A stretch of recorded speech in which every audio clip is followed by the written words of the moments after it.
इस वक्त जो सबसे बड़ा मसला ये है कि जब हम हीमोफीलिया की बात करते हैं तो लोग इस तरह मुतवज्जे नहीं होते क्योंकि उन्होंने इस बीमारी का नाम ही कभी नहीं सुना। उनको बताना पड़ता है हीमोफीलिया बीमारी क्या है और उसको तफसील से बता के और उसकी आगाही मुहिम भी की जाती है ताकि उनके बच्चे, उनके आने वाली नस्लों में ये बीमारी पैदा ना हो। इसके लिए एक तशहीरी मुहिम बहुत ज़रूरी है ताकि लोगों में इसकी आगाही हो और लोगों को मालूम हो कि थैलीसीमिया और हीमोफीलिया में बहुत बड़ा फ़र्क है। हीमोफीलिया में खून निकलना शुरू होता है तो बहता रहता है और जब तक उसके इंजेक्शन और अद्वियात न लगाई जाएं ये काबू में नहीं आता। और थैलीसीमिया से बिल्कुल मुख्तलिफ बीमारी है कि थैलीसीमिया में खून इंसानी जिस्म में डाला जाता है ताकि इसको हीमोग्लोबिन अपने काबू में आ जाए। देखिए, हीमोफीलिया को मैं सिर्फ नाम सुना था लेकिन मैं इसके हवाले से कोई तफसीर नहीं थी मेरे पास। वो तो इत्तेफाक की बात ये थी कि मुख्तलिफ़ ख़वातीन ने मुझसे रब्ता किया और मैं हैरान था कि ये बीमारी इतनी महंगी है। तो फिर मैंने राहील से रब्ता किया और राहील से रब्ता करने के बाद मैं उनके सेंटर में गया जो बहुत ही छोटा सेंटर था और 6 बेड पे या 4-5 बेड पर मुश्तमिल था जिसमें हर बेड पे 5-5, 6-6 मरीज़ लेटे हुए और अपनी बारी का इंतज़ार कर रहे थे। यहाँ से मैं इस बीमारी की तरफ राग़िब हुआ। अच्छा जी, जब तक मैं मरीज़ों से मिल ना लूँ और उनकी बीमारी के हवाले से, उनकी तकलीफ़ के हवाले से मैं सुन ना लूँ, और बिलखुसूस ये जो मर्द है मैं महसूस कर रहा हूँ कि एक गरीब तबके या निचले तबके में बहुत ज़्यादा फैला हुआ है।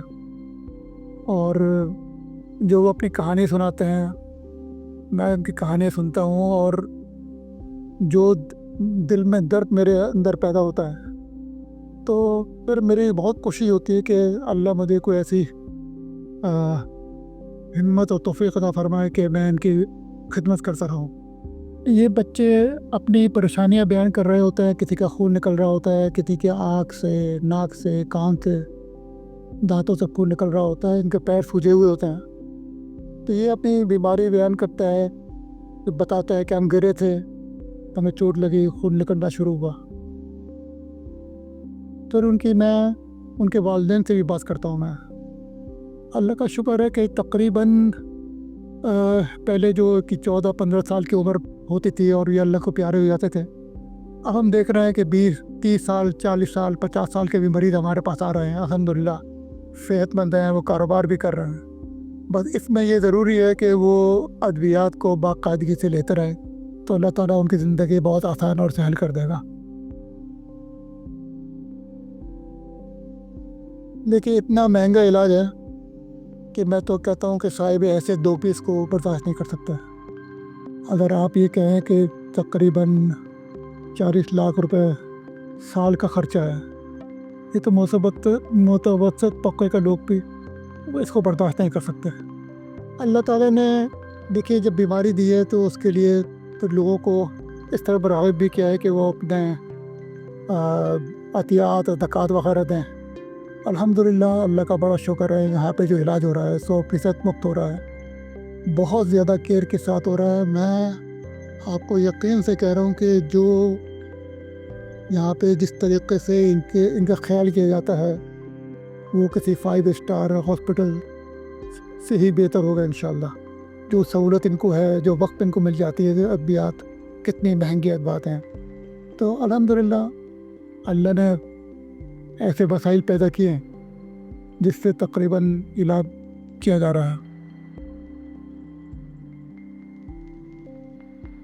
देखिए, जिस तरीके से अल्लाह ताला ने मुझे यहाँ भेजा कि मैं मरीज़ों के लिए फ़ंड जमा करूँ,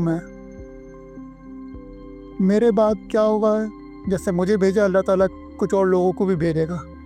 अल्लाह ताला इन मरीज़ों को इंशाअल्लाह उसका बंदोबस्त करेगा, अद्वियात का, सारी चीज़ों का इंशाअल्लाह। बेयार मददगार वो नहीं छोड़ेगा वो। अच्छा, लोग अल्हम्दुलिल्लाह मुझे वक्तन फ़वक्तन زکوٰۃ دیتے رہتے ہیں، لیکن زکوٰۃ کی اصل وصولیابی ہوتی ہے رمضان میں یا اس سے پہلے۔ تو اس سے پہلے جو ہم کو رقم کی ضرورت پڑتی ہے وہ بڑا تکلیف دہ مرحلہ ہوتا ہے۔ ہمیں پورے سال زکوٰۃ چاہیے، پورے سال ہمیں رقم چاہیے، اور تاکہ یہ مریض جو ہیں ان کا علاج مناسب چلتا رہے، اور اس کا ایک تسلسل ضروری ہے تاکہ ہم ان کا علاج کرتے رہیں۔ صرف رمضان میں جو ہے زکوٰۃ ملتی ہے، الحمدللہ ہم سب لوگوں شکر ادا کرتے ہیں، لیکن کچھ لوگ اگر ہم سے ماہانہ کوئی رقم باندھ دیں تو ہم کو بجٹ بنانے میں بھی آسانی ہوگی۔ دیکھیے، میرے جتنے ڈونرز ہیں، میں سب سے گزارش کرتا ہوں کہ ایک دفعہ ہمارے سینٹر میں تشریف لائیے، اور یہاں ان کے ہم کس طریقے سے ان کا علاج کر رہے ہیں، کس طریقے سے ادویات دی جا رہی ہے، کس طرح ان پہ خرچہ کیا جا رہا ہے، ان کے حالات سنیے، ان کے واقعات سنیے، ان کی پریشان فیملی سے بات کیجیے، تو انشاءاللہ آپ متاثر ہو کے پھر آپ بھی اس طرف انشاءاللہ راغب ہوں گے۔ لیکن ہمارے ساتھ اس وقت مسئلہ یہ چل رہا ہے کہ ڈونرز ہم کو زکوٰۃ دینے کے لیے تو تیار ہیں، لیکن ہمارے ساتھ چلنے کے لیے یا ڈائلیسس ہیموفیلیا سینٹر آنے کے لیے تیار نہیں ہے۔ میں ان سے سب سے درخواست کرتا ہوں، ایک دفعہ دیکھ تو لیجیے، اپنے خاندان کے ساتھ تشریف لائیے، اپنے بچوں کے ساتھ آئیے، اور دیکھیے کہ اللہ تعالیٰ نے آپ کو کس قدر اچھی صحت عطا فرمائی ہے، کس طریقے سے یہ بیماری پھیل رہی ہے۔ اور ابھی تک ہمارے پاس سندھ کے اندر تقریباً 1500-1400 مریض اب تک رجسٹر ہوئے ہیں، اور ہمارا انداز ہے کہ تقریباً 5000 مریض ہونے چاہیے اس مرض میں، لیکن ان کے پاس کوئی ایکسیس نہیں ہے۔ بچے پیدا ہوتے ہیں اس بیماری میں اور پھر اللہ پر پیارے ہو جاتا ہے، اور یہ بڑی تکلیف دہ صورت ہوتی ہے کہ نہ ان کو علاج مل سکتا ہے، خاص طور پہ اندرونی سندھ تو بہت ہی پریشانی کی بات ہے۔ الحمدللہ ہم نے سانگڑ میں ایک سینٹر بنا دیا ہے، جس سے اب یہ ممکن ہوا ہے کہ اطراف کے جتنے مریض ہیں 5-6 کلومیٹر پہ جا کے اپنا علاج کرا لیتے ہیں۔ اس جیسے سینٹر کے لیے بہت ضروری ہے کہ تقریباً سندھ کے اندر 7-8 سینٹر بنائے جائیں، اور یہ کوشش کی جائے کہ مریض اپنے سینٹر کے قریب جا کے ہی اپنا علاج کرا دے۔ ہمارا انشاءاللہ اگلے سال 2026 میں سکر کا پروگرام ہے، آپ دعا کیجیے اللہ تعالیٰ ہم کو اس پہ کامیاب کرے، اور انشاءاللہ یہ خوشخبری ہم آپ کو آئندہ سنائیں گے آپ کو۔ بس ایک موٹو یہ ہے کہ اگر کوئی سندھ کے اندر کوئی مریض جس کا خون بہنا شروع ہو، وہ خون بہتے حالت میں کراچی نہ آئے، وہ 4-5-6 کلومیٹر کے درمیان کوئی سینٹر ہو اور وہاں اپنا علاج کرا دے۔